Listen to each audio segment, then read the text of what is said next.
In this Blender tutorial, I will show you how to create this procedural tree bark material in Blender. So about a year ago, I made another tutorial on how to make procedural tree bark, but I really wasn't too happy with the result, and ever since then I've been wanting to create a really nice tree bark material. But it's been a year of creating procedural materials, and I really think I've improved my skills over the year, and so just recently I created this really cool procedural tree bark, and I really like this result, so that's what I'm going to show you how to create in this video. If you'd like to purchase this procedural material and help to support this channel, then you can do that over on my Gumroad store and my Patreon page. I'll have the links in the description. And you can also check out my Blender procedural material packs if you'd like to purchase more of my materials. And if you'd like to learn how to create all of my procedural materials, you can also check out my Blender procedural material tutorial playlist on YouTube. All the links are in the description. So real quick, I'm just going to show you what I have set up in the 3D space. So I like to preview my procedural materials on spheres. So I just added this icosphere and I subdivided the icosphere so it's nice and round. But then I also wanted to preview this material on a cylinder because it is a tree bark material. So it's going to be added on a tree stump or a tree trunk. So I just added this cylinder here and then I just kind of extruded and insetted the faces here. And I also gave it a lot of loop cuts, and that is because we are going to be using the displacements in the node editor to actually displace the mesh. So I do want it to be somewhat subdivided. So that's what I did in the 3D scene with these two objects just to preview the materials. And then I also added a camera and pointed the camera at the objects. Now for the lighting, I added in these two plane lights. So I added a big plane light right here on the side, and this object has an emission material with a strength of 30, and also it just has a very light blue color just to give some natural light blue lighting. And then also I added in this plane right here, and this plane just has a subsurf modifier so that it is round. And then I also gave this an emission material with a strength of 30, and it's shining down on the objects to just get some nice bright lighting. And then also to get some really nice realistic lighting and reflections, I added in an HDRI. So this is the Loppenheim 04 1K HDRI. This is a free HDRI from polyhaven.com. Link is in the description if you'd like to download it. So I downloaded the 1K version and the HDR version. And then right here in the world settings, you can click on the new button to add a new world. And then right here on the color, you can click on the yellow dot and you can choose environment texture, and then just click on the open button and you can just add in the downloaded HDRI. And then to make it a little bit brighter, I just turned the strength up to like a 1.5. So this will give some nice realistic lighting and reflections on the object.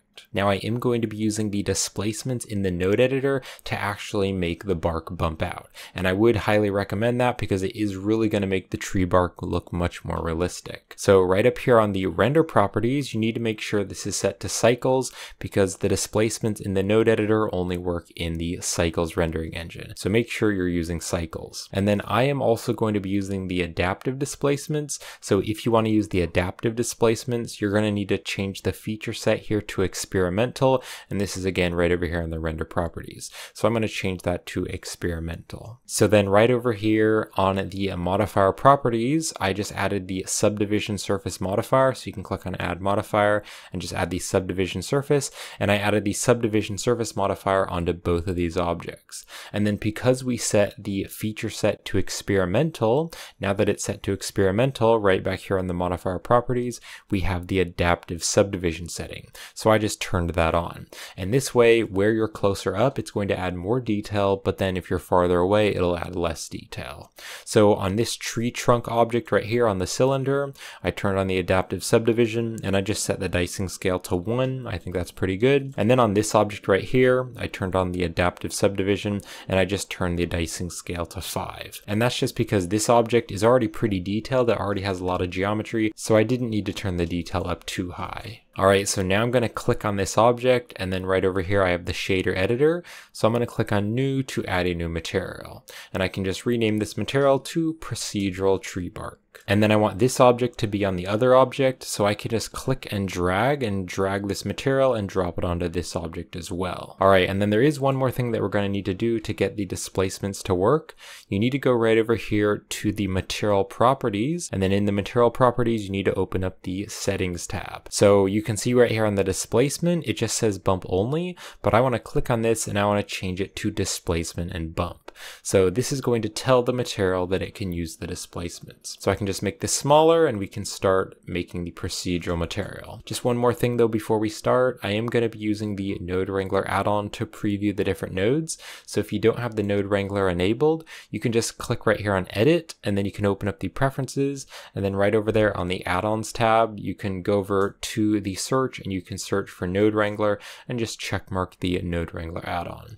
And I'll show you how to use it in the video. So let's start by creating the base texture for the tree bark. So I'm going to press Shift A, and I'm going to go here to the search, and I'm going to add a Voronoi texture. So you can just search for the Voronoi, and I'm going to add the Voronoi texture and drop it here. And then I want to preview it, so I'm going to hold down the Control and Shift key and select the Voronoi texture. That's using the feature from the Node Wrangler, and it's going to preview that texture. Now I don't want this material to look like a bunch of little circles here or a bunch of little dots, so I'm going to click on this drop down, and I'm going to change this to the Chebyshev. And now by changing it to the Chebyshev, you can see that we have a bunch of squares, and that is kind of what I want. Because if you've looked at bark materials, it kind of looks like there's a bunch of squares or a bunch of rectangles, but the rectangles are kind of scaled upwards or stretched upwards. But then of course they're very natural and organic and random, and they have a bunch of noise and they're kind of bumpy. So this is what I'm going to use for the base of the texture. And then also on the scale here, I'm just going to turn the scale to like an 8 so it is smaller. Now also with the Voronoi texture selected, I'm going to press Ctrl T, and that is going to add the texture coordinate and mapping. Now I want to use the object coordinates, so I'm going to take the object and we're going to plug that up to the vector. Now as I said earlier, the main texture of tree bark seems to be stretched up,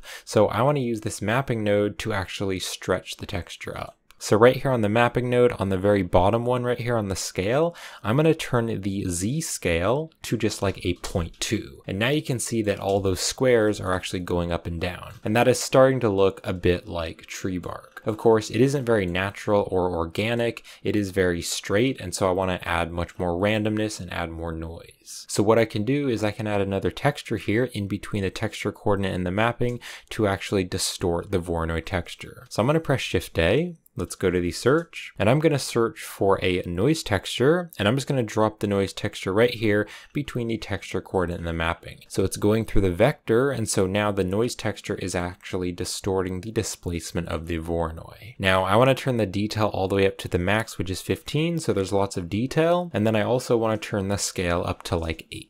Now there is a problem with this, and that is that it's distorting it way too much, so you can't even see those square shapes at all. So what I want to do is make the effect less strong. So I'm going to press Shift A, let's go to the search, and I'm going to search for the Mix RGB, and I'm just going to drop the Mix RGB right here after the noise texture. So I can now bring the noise texture down, and then I want to take the object from the texture coordinate and I want to put that into color 1. So then this noise texture is going to go into color 2. And make sure you put the color into color 2, not the factor. So now if I change the factor, you can see it's going to change how much is being affected. Now I actually want to click on the mix here, and I want to change the mix to the linear light. So change it to linear light. And now when I drag the factor, you can see that the texture isn't being moved around as much. And so we can actually kind of preview what it's doing better. So if I turn this factor value all the way to 0, it's just using the object coordinates. But if I turn the factor all the way up to 1, it's just using the noise texture. So I mostly want it to just use the object coordinates, and I just want it to use the noise texture a little bit. So I'm going to drag the factor way down and make it very small. And I am going to be using a value of 0.08. So in the factor right there, you can type in 0.08. And now if you look at that texture, you can see that it is mostly keeping the shape. It is keeping the shape of those squares or those rectangles, but there's a little bit of noise here and there, which is kind of distorting it. So now it looks much more random and organic, and we have a really cool texture here. Now right here on this noise texture, we also have a roughness value. And I do want to turn the roughness value up, because if I turn it up, it's going to add even more detail and roughness, and I think it just makes it look more like bark. But I don't want to just turn the roughness up evenly so that there's more roughness all over the place. I want some parts to have more roughness and then other parts to have less roughness. So I'm going to take the texture coordinate and bring it over, and then I'm going to select this noise texture here, and I'm going to press Shift D to duplicate it, and we're going to stick it down here. So I can now take the object from the texture coordinate and I'm going to put that into the vector. So I can now take the color from this noise texture and I'm going to put that into the roughness. So this way, instead of just evenly changing this with this factor value, by using the color from this noise texture, some parts are going to have more roughness and then other parts are going to have less roughness. Now on the scale here on this noise texture, I'm just going to turn the scale to like a 3, and then I will leave the detail at the max, which is 15, so it's very detailed. Now I want to have more control over this, so to have more control over the colors, I'm going to press Shift A. Let's go to the search, and I'm going to search for the color ramp, and we're going to stick the color ramp right here in between both of these noise textures. So I now want to take the black tab and I'm going to drag the black tab out, and I'm going to bring it out to about here, and then I can take the white tab and I'm going to drag that over as well. So now if I zoom in here, you can see most of this doesn't have any roughness, but then some parts here and there have lots of roughness. Now I don't want it to be that contrasty because that's very contrasty. I do want to have some amount of roughness all over the texture. So to do this, I can click on the black tab and I can make the black tab lighter. So I'm going to click on the color and I'm going to make this lighter, and as I make it lighter, you can see there's more and more roughness. And if you want to use the exact same color that I'm using, you can click on this tab and you can go here to the color, and if you click over on the hex value, you can type in B1, B1, B1. So that is the exact color that I'll be using. And then I do want to take the white tab right here, and I just want to make this white tab a little bit darker. And again, if you want to use the exact same color that I'm using, right over here on the hex value, you can type in CE, CE, CE. So now if you zoom out here, you can see some parts definitely have more roughness, but then other parts have less roughness. So it just makes the texture a bit more random and organic. Now I want to organize my nodes very well just so that they're very easy to understand. So I'm going to be putting these nodes in a frame. So I'm going to press B for the box select, and I'm just going to box select all these nodes here, but not the texture coordinate and not the principled. So just all these nodes here in the middle. I can now press Control J. So Control J is going to join them together into a frame, and then I can just kind of push them together just so that they're compacted a bit more. So something like that. Maybe even bring these down a little bit so they're a bit more compacted. All right, so I can now click on the frame, and I want to rename the frame. I want to add a label. So I'm going to press the F2 button, and that is going to change the node label. And I'm just going to rename this to like bark texture. All right, bark texture. So that is the base of our bark texture. So what I'm going to do now is take the distance from the Voronoi, and I'm going to plug this up to the base color of the principled, and then I can also Control Shift and select the principled BSDF, and that is going to preview the shader. Now, of course, that doesn't look very much like bark because it is just black and white. So I want to add a color ramp in here to change the different colors and make it look like bark. So I'm going to press Shift A, and let's go to the search. And I'm going to search for the color ramp node, and I'm going to stick the color ramp right here between the Voronoi and the principled. So I can now change the colors in here, and that'll change the bark color. So I'm going to click on this black tab right here, and then I'm going to click on the color, and for this first color, I'm going to make this a very light color and then kind of a brown color. So a very light brown. And if you'd like to use the same exact color that I'm using, you can go over to the hex value and you can punch in 967759. So that is the exact color that I'll be using. And then I want to add a color in the middle. So I'm going to hold down the Control key and click right in here, and that is going to add another tab. And then I want to bring this tab over a little bit so it's over here. And then this one, I'm going to click on the color, and I'm going to make this a brown color as well. So something like this, and it's going to be a bit darker. And again, if you want to use the exact same color that I'm using, over here on the hex, you can punch in 593F29. So that is the exact color that I'll be using. And then for this last one here, I want this to be brown as well. So let's make this a brown color, but this one is going to be very, very dark. And right over here on the hex value, if you want to use the same color, I'm going to be using a hex value of 0D0905. So just a very nice dark brown color. And I'm also going to just drag the black tab over a little bit so that it's just a little bit more contrasty. So now we have some really nice colors there for the bark. Now if you zoom in here, you can see the bark is kind of shiny, and I do want it to be pretty rough because bark is very rough. So I'm going to take the distance from this Voronoi texture, and I'm going to plug a wire into the roughness, and that way this texture here is going to control how rough it is. Now I want more control over this because I really don't have much control, so I'm going to press Shift A. Let's go to the search, and I'm going to search for another color ramp, and let's just stick the color ramp right in here between the Voronoi and the roughness. So just stick it right there. So I can now change the colors of the color ramp, and that's going to change how rough or shiny the actual bark is. So if I make the colors lighter, then it's going to be more rough. So I can click on the black tab right here, and I can make this brighter and brighter, and you can see that now it is much more rough. And if you want to use the exact same color that I'm using, you can click on this tab right here and go to the color, and I'm going to be using a hex value of B3, B3, B3. And then also right over here on this white tab over on the other side, if you want to use the same color that I'm using, you can go to the hex and you can punch in ED, ED, ED. So this is basically just a white color, but it's very, very slightly gray. So now you can see that tree bark is very rough, and that looks much more realistic. So the next thing that I want to create is the moss. So I'm going to be creating the moss right up here. So I'm going to press Shift A. Let's go to the search, and I'm going to search for a noise texture, and let's stick the noise texture right up here.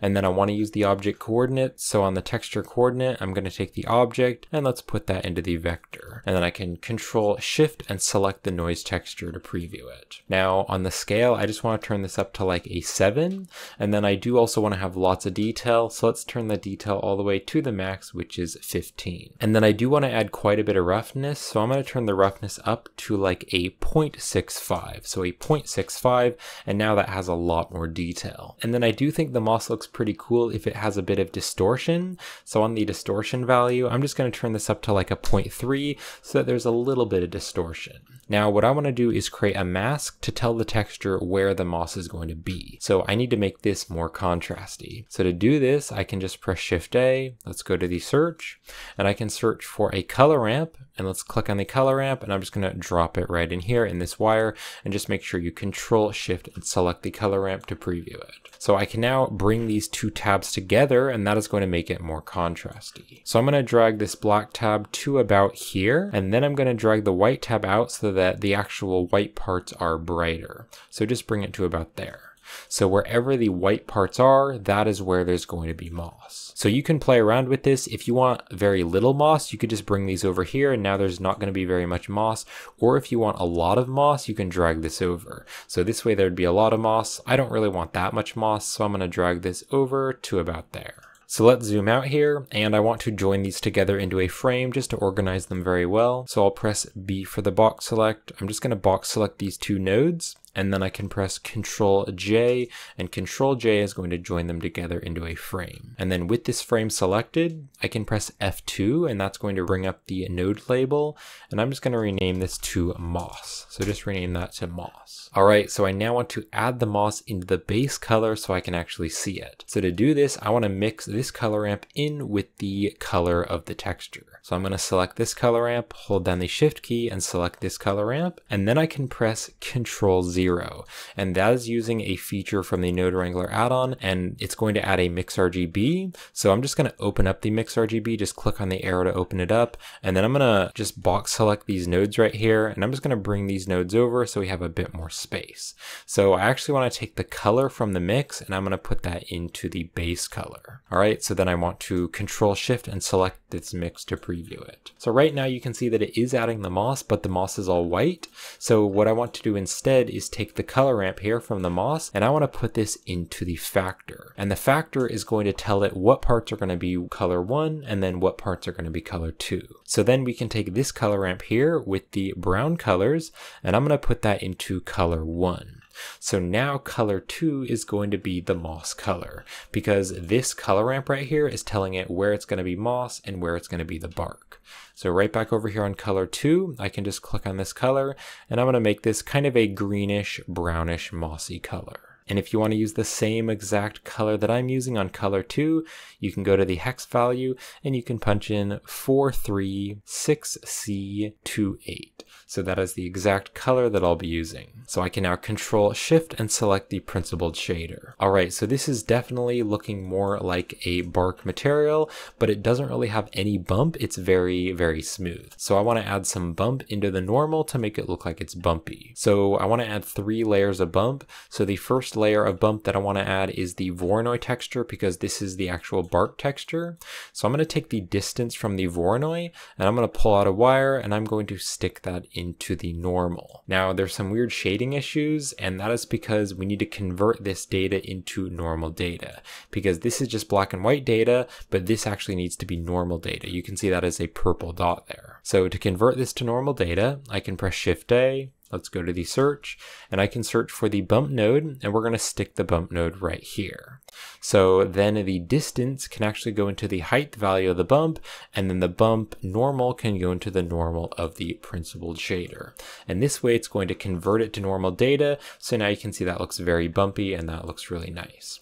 And also I can rename the bump node, so if I click on the bump node to select it, I can press F2, and I want to rename this to bark bump. So just rename that to bark bump. Now this is a bit too strong and I want to make it a bit more subtle, so let's turn the strength value on this bump node to just like a 0.35. I think a 0.35 is pretty good, so now that's not quite as strong. Alright, now I also just want to add some noise all over the texture just to make it look more organic and natural. So I'm going to press Shift A, let's go to the search here, and I'm going to search for a noise texture, and we're just going to stick the noise texture right down here. Now I want to use the object coordinates, so we're going to take the texture coordinate, we're going to take the object, let's pull out a wire, and I'm going to drag this all the way over, and we are going to plug this into the vector of the noise texture. And then I can Control Shift and select the noise texture to preview it. So let's take the scale here on the noise texture, and I'm just going to turn that to like 4, and then I'm going to turn the detail here all the way up to the max, which is 15, so it is very detailed.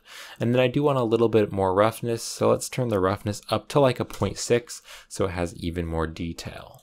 Alright, so I now want to take this noise texture and I want to plug it into the bump just to give the entire texture a little bit of bump. So I'm going to take this bark bump, I'm going to take this node, and I'm going to press Shift D to duplicate it, and I'm going to drop it right here. So the normal can just go through the normal because it's already been converted to normal data from this one. So we now have this extra height value that we can add data into.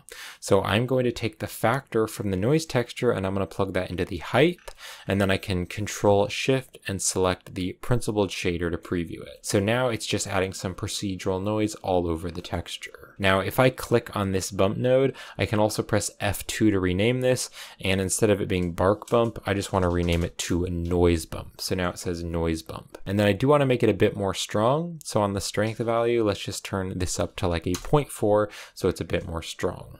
And actually if you Control Shift and select the different bump nodes, you can actually preview what they're doing. So that's what the first one is doing, and then Control Shift and select this bump node, and that's what the second one is doing. Now I want to add one more layer of bump, and that's going to be the moss, because if I Control Shift and select the principled shader, if I zoom into the moss, you can see the moss isn't really popping out, but I do want the moss to look like it's bumping out. So I'm going to take the color ramp here from the moss, and I'm going to put that into the normal as well. So let's take this bump node, and I'm going to press Shift D to duplicate it, and I'm just going to drop it right here. So again, the normal can just go through the normal, so we now have this extra height value that we can plug data into. So I'm going to take the color from the color ramp, and I'm going to bring this way down, and I'm going to stick it right there into the height value. And then if I click on this last bump right here, I can press F2 to rename this, and I don't want to rename it to noise bump, I want to rename it to moss bump. because it is the bump for the moss. And then I do want it to be popping out quite a bit, so I'm going to turn the strength value all the way up to 1. So now if you zoom in there, the moss is popping out, and that is looking very good. So this is definitely looking like tree bark, but there is one really important thing that I want to do here at the end, and that is to add the displacements. And this is really going to make it look like actual tree bark because it's actually going to be displacing the mesh. So what I want to do is I want to take the bark texture and I want to put that into the displacement to actually displace the mesh. So I can take the distance from the Voronoi texture and I'm going to pull out a wire and I'm going to plug this into the displacement here on the material output. Now it's going to do something, but you can see that that's really weird and that's all messed up. It's like shooting out in a random direction. And so that is because this is just black and white data, but this needs to be displacement data. So just like we did with the bump nodes, I need a node in here to actually convert it to displacement data. So to do this, I'm going to press Shift A. Let's go to the search and I'm going to search for the displacement node and I want to drop the displacement node right here in this wire and then I can just drag this down and I'm going to stick this right down here underneath the principled. And then also you can see that this wire is kind of overlapping. So to make it not overlapping, I can hold down the Shift key and I can right click and drag and I'm going to drag a line over the wire and then let go. And what that's going to do is going to add this little reroute and then I can just drag the reroute over. This is optional. You don't need to do it if you don't want to, but I just want to organize my nodes very well. So I'm going to bring that over and that way it's not overlapping. All right, now if I zoom in here, you can see it's not really doing anything. And that is because I actually need to take this wire and I want to put it into the height value instead. So the Voronoi texture from the bark texture needs to be going into the height value of the displacement. And now you can see that is actually working. So that is looking pretty cool, but it is way too strong. So I'm going to take the scale value and I'm going to turn this way down to like a 0.14. So just change it to like a 0.14. I think that is a good size. We'll just wait for that to load up and there we have it. So I'm just going to zoom into this object here, make this a little bit bigger. So you can see it's actually displacing the mesh and so that looks very cool and it really does look like procedural bark. You can see those little bits there are kind of popping out here and there and it looks good from all sides. So even if you look at this on the side of the cylinder or the back of the cylinder, it has a really nice texture there and I really like how that is actually popping out of the mesh. And that is it. So that is the procedural tree bark material. So I'll just give this a final render. So I hope you found this tutorial helpful and thank you for watching. And if you'd like to help support me and this channel, then you can purchase this procedural material on my Gumroad store and my Patreon page. I'll have the links in the description. And you can also check out my Blender procedural material packs if you'd like to purchase more of my materials. And if you'd like to watch more procedural tutorials, then you can check out my Blender procedural material tutorial playlist on YouTube. All the links are in the description. So I hope you enjoyed this tutorial and thank you for watching.